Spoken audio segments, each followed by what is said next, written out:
নমস্কাৰ, মই ঝৰ্ণা শৰ্মা দেৱ চৌধুৰী। আজি আপোনালোকৰ সন্মুখত পাঠ কৰিবলৈ লৈছোঁ প্ৰসিদ্ধ ঔপন্যাসিক সন্তোষ কুমাৰ কৰ্মকাৰৰ এখনি জনপ্ৰিয় উপন্যাস চিলিকন ভেলীত 1084 নম্বৰ খণ্ড। তথাপি তেওঁ কিয় তাইৰ লগত কথা পাতিব বিচাৰিছে? গায়ত্ৰীয়ে ডিঙি ঘূৰাই ইফালে সিফালে চালে। অফিচত ভিৰ নাই। বিষয়া কৰ্মচাৰীসকলে নিজৰ নিজৰ টেবুলৰ কম্পিউটাৰত কাম কৰিছে। শান্ত সুশৃংখল পৰিৱেশ। ইফালে ভিতৰি ভিতৰি বিৰক্ত হ'লেও অনন্তই কি কয়, তেওঁৰ কি উদ্দেশ্য, গায়ত্ৰীৰ জানিবলৈ মন গ'ল। বাৰু কওকচোন, আপুনি কি কথা পাতিব খুজিছে? অনন্তৰ চকুৱে মুখে প্ৰথমতে সংকোচ আৰু জড়তা আছিল। গায়ত্ৰীয়ে তেনেকৈ কোৱাত তেওঁ আশ্বস্ত হ'ল।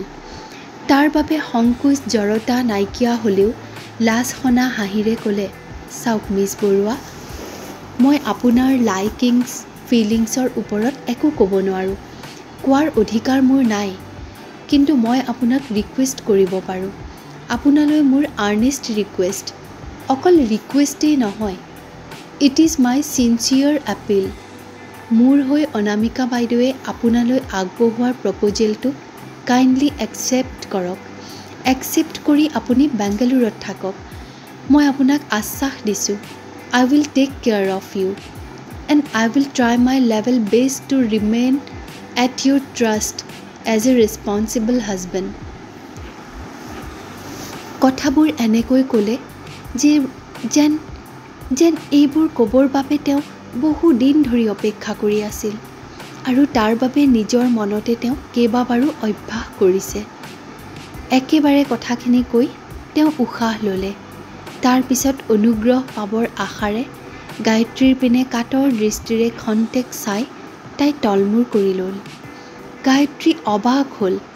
তাইক পত্নীৰূপে পাবৰ বাবে অনন্ত ইমান অস্থিৰ হৈ পৰিছে। সকলো স্বীকাৰ কৰি নিজকে নিঃশেষে বিলাই দিবলৈ সাজু হোৱাৰ পিছতো সন্দীপক তাই আপোন কৰি নাপালে। কিন্তু তাইৰ ওচৰত অনন্ত ভূঞাই নিজকৈ এনেকৈ সমৰ্পণ কৰিবলৈ প্ৰস্তুত। অনন্তৰ এই আচৰণটো তাইৰ অস্বাভাৱিক লাগিল। অনন্ত বহি আছে। লাজ শংকা পাহৰি গায়ত্ৰীৰ সঁহাৰি পাবলৈ আকুল আগ্ৰহেৰে তাইৰ মুখখনলৈ চাই আছে। কিন্তু আপুনি চাগৈ নাজানে। অৱশেষত গায়ত্ৰীয়ে ক'লে, ষ্টুডেণ্ট লাইফৰ পৰা মোৰ এটা এফেয়াৰ আছে। আই ৱাজ ইন লাভ উইথ ছামবডি। এতিয়া অৱশ্যে তেওঁৰ লগত মোৰ সম্পৰ্কটো নাই। কিন্তু সম্পৰ্কটো ভাগি যোৱাৰ পিছৰে পৰা বিয়া বাৰু ঘৰ সংসাৰৰ প্ৰতি মোৰ কোনো আস্থা বিশ্বাস নাইকিয়া হৈ পৰিছে। সেয়েহে মোৰ নিচিনা মানসিকভাৱে ক্ষত বিক্ষত হৃদয়ৰ ছোৱালী এজনীক বিয়া কৰাই আপুনি সুখী নহয়। চাওক মিছ বৰুৱা, বিয়াৰ আগলৈকে প্ৰায় প্ৰত্যেক ডেকা গাভৰুৰে এক বা একাধিক এফেয়াৰ থাকে। এইবোৰ চেঙেলীয়া বয়সৰ তৰাং ৰোমান্টিনিজিম। মই সেইবোৰক গুৰুত্ব নিদিওঁ। বিয়াৰ পিছত স্বামীক লৈ পত্নীৰ সাংসাৰিক জীৱনটো সম্পূৰ্ণ বেলেগ। তাৰমানে ষ্টুডেণ্ট লাইফ বা পৰৱৰ্তী ছাৰ্ভিচ লাইফৰ বছৰকেইটাত আপোনাৰ লগতো এক বা একাধিক ছোৱালীৰ লগত এফেয়াৰ হৈছিল? এইটো বিষয়ত মই বৰ আনলাকি মিছ বৰুৱা। অকৰাৰ নিচিনাকৈ হাঁহি অনন্তই ক'লে, মোৰ এফেয়াৰবোৰ কেতিয়াও পাৰস্পৰিক পচন্দৰে ৰিলেশ্যনশ্বিপ হৈ উঠা নাই। মানে বেংগালুৰুলৈ আহি ইঞ্জিনিয়াৰিং পঢ়ি থাকোঁতে মই কানাড়া ছোৱালী এজনীক ভাল পাইছিলোঁ।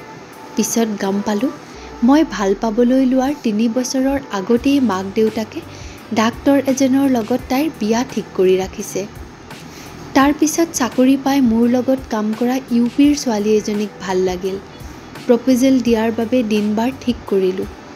তাৰ 2 দিন আগতে জানিব পাৰিলোঁ, কলেজৰ বন্ধু এজনৰ লগত তাই 1.5 বছৰ লিভিং টুগেডাৰ কৰিছিল আৰু অনাথ আশ্ৰমত তাইৰ ছোৱালী এজনী আছে। গায়ত্ৰীয়ে মনে মনে হাঁহিলে। পিছে ইমান সৰলভাৱে নিজৰ কথাবোৰ কোৱাৰ বাবে অনন্তক অলপ ভালো লাগিল। খন্তেক নিমাতে থাকি তাইক সুধিলে, লাইফ পাৰ্টনাৰ হিচাপে আপুনি মোক কিয় চিলেক্ট কৰিব খুজিছে ক'বনে? নিশ্চয় ক'ম, ক'বলৈ ভাল পাম। উৎসাহিত হৈ অনন্তই ক'লে, আপুনি ভাল বেকগ্ৰাউণ্ডত থকা পৰিয়ালৰ এটাৰ ছোৱালী। আপুনি ৰূপহী, আপুনি উচ্চ শিক্ষিতা, আপোনাৰ নেচাৰ সোবাৰ। তদুপৰি আপুনি আমাৰ অসমীয়া। মই অসমীয়া হোৱাটো সঁচাকৈ আপোনাৰ উড বি ৱাইফৰ বাবে এটা নেচেচাৰী কোৱালিফিকেশ্যন নে? নিশ্চয়। কিন্তু আপুনি ভালপোৱা আগৰ দুয়োজনী দেখোন অনা অসমীয়া আছিল। নাই, মানে পিছত দেখিলোঁ অসমীয়াৰ বাবে কইনা অসমীয়া হোৱাই ভাল। আপোনাৰ এই উপলব্ধিটো হঠাৎ হ'লনে? আপোনাৰ আগত কিনো আৰু লুকুৱাম। ঠেকা খায়ে মোৰ এইটো পৰিৱৰ্তন হ'ল। তাৰ পিছত যেতিয়া অনামিকা বাইদেউৰ পৰা আপোনাৰ কথা শুনিলোঁ, তেতিয়া অসমীয়া ছোৱালী বিয়া কৰাবলৈ বেছিকৈ আগ্ৰহী হৈ পৰিলোঁ। তাৰমানে মোৰ কথা শুনি আপোনাৰ অসমীয়া সত্তাটো জাগি উঠিল। মিষ্টাৰ ভূঞা, আপুনি বাৰু অসমীয়া বুলি গৌৰৱবোধ কৰেনে? কিয় নকৰিম, নিশ্চয় কৰোঁ। কিন্তু অসমৰ পৰা ওলাই প্ৰথমতে মুম্বাই, তাৰপিছত বেংগালুৰুত থাকি মোৰ ধাৰণা হ'ল আমাৰ অধিকাংশ প্ৰবসুৱা অসমীয়াই নিজকে অসমীয়া বুলি চিনাকি দিবলৈ টান পায়। এইটো ৰিচেণ্ট ট্ৰেণ্ড। আমাৰ জেনেৰেশ্যনৰ এটা চামৰ মাজত নিজৰ ভাষা সংস্কৃতিক ডিফাই কৰি ৱেষ্টাৰ্ণ কালচাৰৰ প্ৰতি আগ্ৰহী হৈ পৰাটো মিছা নহয়। মই পিছে নিজৰটোকে ৰাখিব বিচাৰোঁ। তাৰ বাবে ইয়াৰ আছামিজ ছ'চাইটিৰ মই এক্টিভ মেম্বাৰ। প্ৰত্যেক উইকেণ্ডত মানে শুক্ৰ শনিবাৰে মই আমাৰ কোৰামঙলাত থকা অফিচত বহোঁ। বেংগালুৰুলৈ নতুনকৈ অহা অসমীয়া ল'ৰা ছোৱালীহঁতক সহায় কৰোঁ। তদুপৰি আমাৰ ছ'চাইটিৰ প্ৰতিটো ফাংচন, সেয়া বিহুৱেই হওক বা শংকৰদেৱৰ তিথিয়েই হওক, দুৰ্গা পূজাই হওক বা অন্য কিবাই হওক, মই অংশ লওঁ। অসমৰ বৰ্তমান আৰ্থ-সামাজিক অৱস্থাক লৈ আপুনি ভাবেনে? নিশ্চয় ভাবোঁ। অসমৰ ভৱিষ্যতৰ কথা ভাবি আপোনাৰো চাগৈ বেয়া লাগে।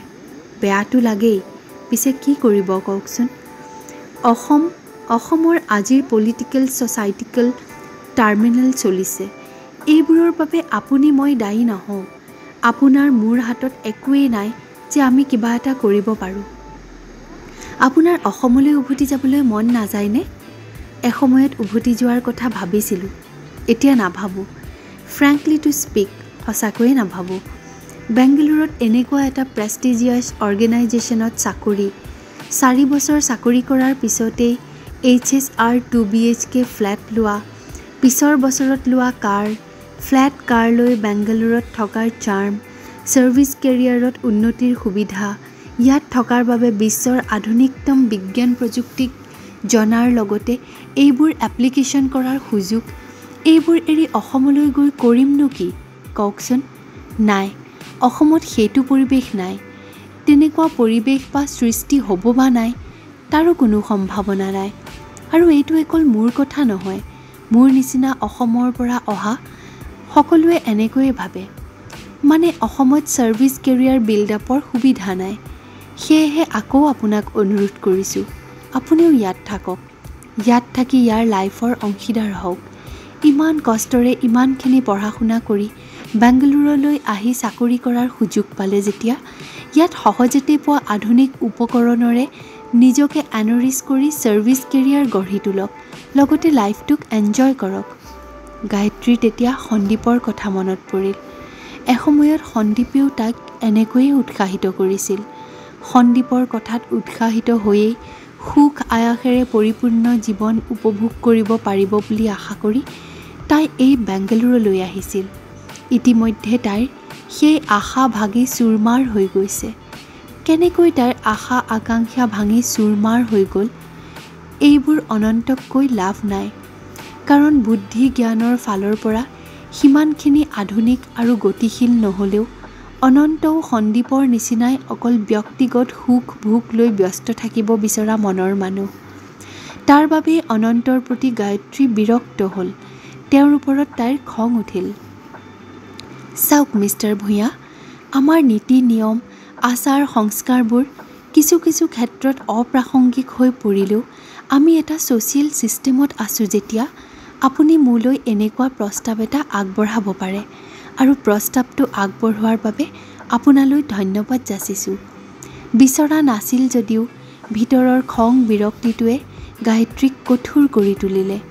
দ্বিতীয়তে আপুনি যে মোক বেংগালুৰুত থকাৰ বাবে এনেকৈ ইমানবোৰ পৰামৰ্শ আগবঢ়ালে তাৰ বাবেও আপোনাক ধন্যবাদ জনাইছোঁ। অনন্তৰ মুখত খুচি আনন্দৰ উপচি পৰা হাঁহি। কিন্তু এইবাৰ গায়ত্ৰীয়ে গহীন মাতেৰে ক'লে, অসম সম্পৰ্কে আপুনি যেনেকুৱা হতাশাৰ ভাৱ ব্যক্ত কৰিছে, মই পিছে এতিয়াও সিমানখিনি হতাশ হ'ব পৰা নাই।